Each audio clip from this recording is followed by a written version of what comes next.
जब मैं छोटा था तो मैंने देखा एक ही गली में 3 चर्च हैं, एक कैथोलिक, एक बैप्टिस्ट, एक पेंटेकोस्टल। तीनों यीशु को मानते थे, लेकिन तीनों एक दूसरे से अलग थे। मेरे मन में सवाल आया, आखिर सच्चा चर्च कौन सा है? और जब मैंने यह सवाल बड़ों से पूछा तो हर किसी ने यही बोला, हमारा चर्च ही सच्चा है। यही वो सवाल है जो आज लाखों लोगों के मन में है। कोई कहता है कैथोलिक सही है, कोई कहता है पेंटेकोस्टल, कोई बैप्टिस्ट, कोई लुथरन। लेकिन रुको, यीशु ने तो सिर्फ एक चर्च बनाया था, तो ये हजारों चर्च कहां से आए, किसने बनाए? और सबसे बड़ा सवाल, क्या इनमें से कोई एक सच्चा है? आज हम ये रहस्य खोलेंगे, इतिहास और सबूत के साथ, और अंत में एक ऐसा जवाब देंगे जो शायद आपने पहले कभी नहीं सुना। तो ये है पहला सवाल, पहली कलीसिया कैसी थी? यीशु के स्वर्ग जाने के बाद उनके शिष्य एक कमरे में इकट्ठे थे। कोई बड़ी बिल्डिंग नहीं थी, कोई डिनोमिनेशन नहीं था, कोई कैथलिक नहीं, कोई बैप्टिस्ट नहीं, बस यीशु के लोग थे। प्रेरितों के काम 2:44 में लिखा है, सब विश्वास करने वाले इकट्ठे रहते थे और उनका सब कुछ साझा था। यह थी पहली कलीसिया, सिंपल, यूनाइटेड, पावरफुल। कोई पोप नहीं था, कोई बिशप नहीं था जो सोने के सिंहासन पर बैठे। बस भाई बहन थे जो मिलकर प्रार्थना करते थे, खाना खाते थे और यीशु की शिक्षा सुनते थे। अब सोचो, उस सिंपल चर्च से आज हजारों डिनोमिनेशंस कैसे बन गए? इसका जवाब इतिहास में छुपा है। इसीलिए चलो एक एक सवाल को सामने रखते हुए इतिहास में प्रवेश करते हैं। जैसे कैथोलिक चर्च कैसे बना, और इसके साथ लुथरन और प्रोटेस्टेंट की कहानी कहां से आया। यह वो पॉइंट है जिसे अधिकतर लोग गलत समझते हैं। बहुत से लोग सोचते हैं कैथोलिक चर्च सबसे पुराना है, इसीलिए सबसे सही है। लेकिन क्या यह सच है? सुनो, पहली और दूसरी शताब्दी में जैसे जैसे कलीसिया बड़ी होती गई, ऑर्गेनाइजेशन बनने लगा। बिशप्स आए, फिर एक बड़ा बिशप आया जिसे पापा यानी पोप कहा जाने लगा। 313 ईस्वी में रोमी सम्राट कॉन्स्टेंटीन ने मसीहियत को राजधर्म बना दिया। यह बड़ी घटना थी, लेकिन इसी के साथ एक खतरनाक चीज भी हुई। चर्च और राजनीति आपस में मिल गए।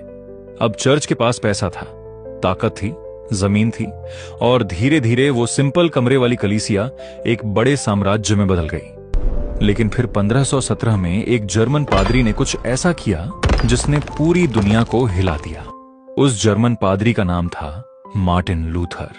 उसने देखा कि कैथोलिक चर्च पैसे लेकर पापों की माफी बेच रहा था, मतलब पैसे दो और पाप माफ करवाओ। लूथर ने इस पर कड़ा सवाल किया और कहा, ऐसा कोई चीज बाइबल में नहीं लिखा है।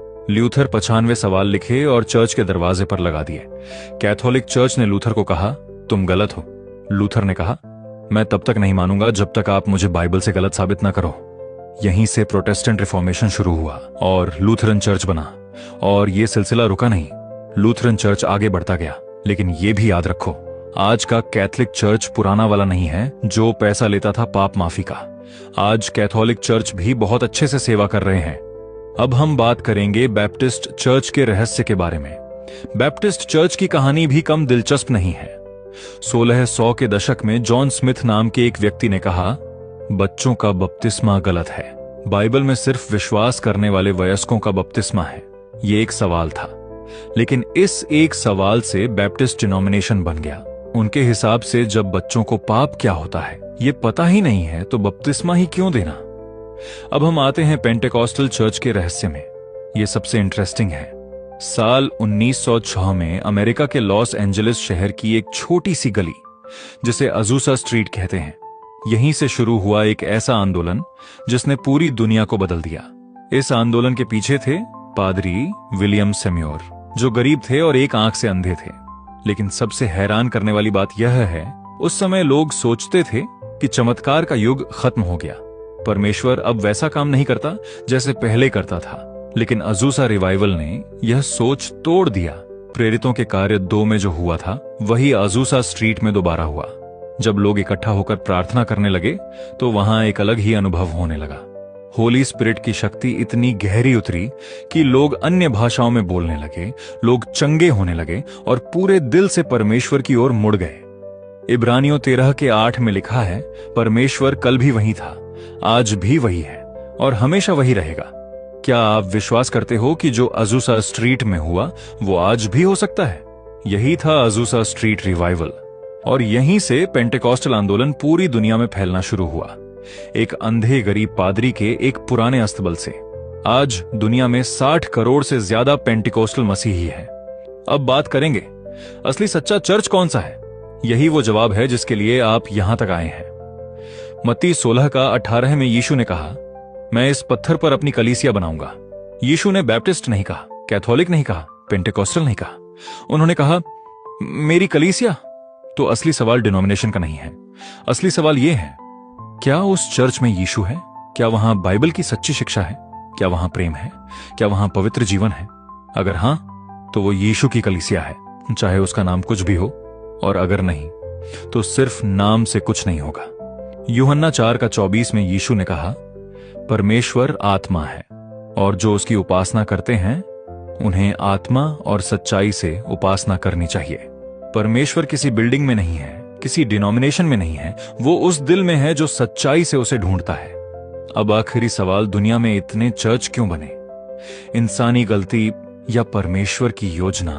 कुछ डिनोमिनेशनल डिविजन्स इंसानी अहंकार की वजह से हुए, कुछ राजनीति की वजह से, कुछ सच्चे थियोलॉजिकल सवालों की वजह से। लेकिन एक बात नोटिस करो, हर बड़े डिवीजन के पीछे एक सवाल था, बाइबल क्या कहती है? लूथर ने बाइबल उठाई, बैप्टिस्ट ने बाइबल उठाई और पेंटेकोस्टल ने भी बाइबल उठाई। लेकिन मैं आपको बताना चाहता हूं कि यीशु कोई ईसाई धर्म फैलाने या कोई डिनोमिनेशनल डिविजन्स खड़े करने नहीं आए थे। यीशु का संदेश प्रेम और एकता का था, लेकिन समय के साथ उनके फॉलोअर्स अलग अलग ग्रुप्स और ट्रेडिशन में बंटते चले गए। प्रेरित पौलुस भी इन मसीहत के बंटवारे को लेकर वार्निंग देता है, जैसे 1 कुरिन्थियों 1 के 13 में, क्या मसीह बढ़ गए हैं? और गलातियों 3 के 28 में कहते हैं, न तो कोई यहूदी है न यूनानी, न कोई दास है न स्वतंत्र, न कोई नर है न नारी, क्योंकि तुम सब मसीह यीशु में एक हो। अगर इस वचन को समझ गए तो कमेंट में यह जरूर लिखें, मैं मसीह का अंग हूं। मैं किसी डिनोमिनेशन को फॉलो नहीं करता, मैं उद्धारकर्ता यीशु मसीह को फॉलो करता हूं। मैं न पेंटेकोस्टल हूं, न कैथोलिक, न ल्यूथरन, न बैप्टिस्ट और न ही प्रोटेस्टेंट हूं। यह सवाल 2000 साल पहले भी था और आज भी है। इसलिए मैं आपको पूछना चाहता हूं, क्या सच में मसीहा बढ़ गए हैं? अगर इस इतिहास ने आपको कुछ नया सोचने पर मजबूर किया, तो इस वीडियो को उन लोगों तक जरूर पहुंचाओ जो यही सवाल पूछते हैं, और कमेंट में बताओ आप किस चर्च से हैं और आपने आज क्या नया सीखा। चैनल को सब्सक्राइब करना मत भूलना, क्योंकि ऐसे और सवालों के जवाब आते रहेंगे। नीचे कमेंट में आप अपने सवाल भी पूछ सकते हैं, मैं उन्हें पढ़कर आपको जवाब देने की कोशिश करूंगा। मिलते हैं अगले वीडियो में, तब तक के लिए जय मसीह की।